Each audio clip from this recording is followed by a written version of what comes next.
Pigeons. In New York City, it seems like they're everywhere. But not many people know just how interesting this common bird can be. So the first question is, just why are there so many pigeons in cities? Well, as it turns out, cities like New York are perfect for these plump, multicolored birds. Another name for pigeons is actually the rock dove. Yep, pigeons are actually doves.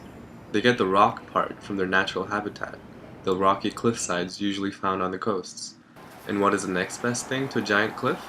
Well, for pigeons, it's all of these tall buildings made of brick or other hard materials.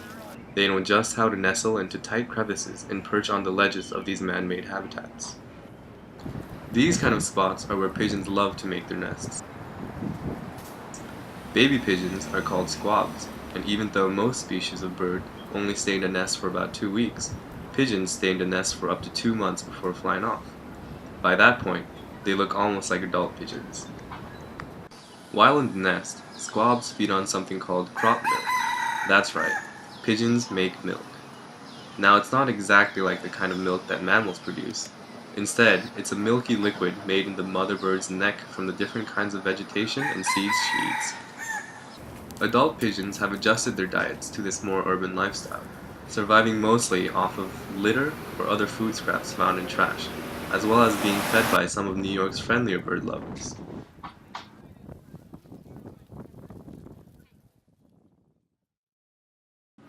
When you come across one of these birds, you might notice the way it bobs its head when it walks. That's because pigeons' eyes can't move around like ours can, and so in order to focus on something, they have to keep their head still for a moment while the rest of their body moves forward. So how did pigeons first get into this city? They were brought in from Europe way back in the 1600s by people who kept them up in coops on their roofs for, well, food. They also used their droppings as fertilizer. It may seem strange now, but pigeons are actually incredibly smart animals. During World War I and World War II, the US Army used pigeons to send messages.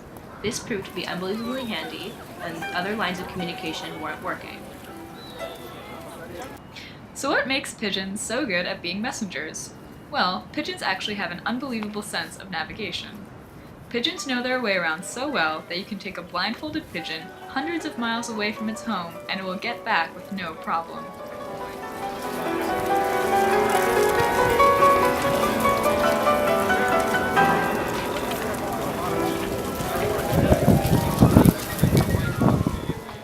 People still like to study how exactly they can do that, but it seems to be that pigeons can sense the Earth's electromagnetic field, you know, the thing that makes compasses work. They can also use the position of the sun to orient themselves. Some British scientists have even found that they may be getting a little help from us humans, using their bird's eye view of highways to lead the way. When it comes to getting around, some may say that pigeons are even smarter than humans. People have known just how useful pigeons are for a long time. Pigeons have been domesticated for as long as 5,000 years, beginning in ancient Egypt. Pigeons and humans have been living side by side for so long that we're not even sure where they're originally from. Today, people still make use of pigeons' special skills. So next time you see a pigeon waddling around, bobbing its head along, just remember, these city birds are not as average as we may think.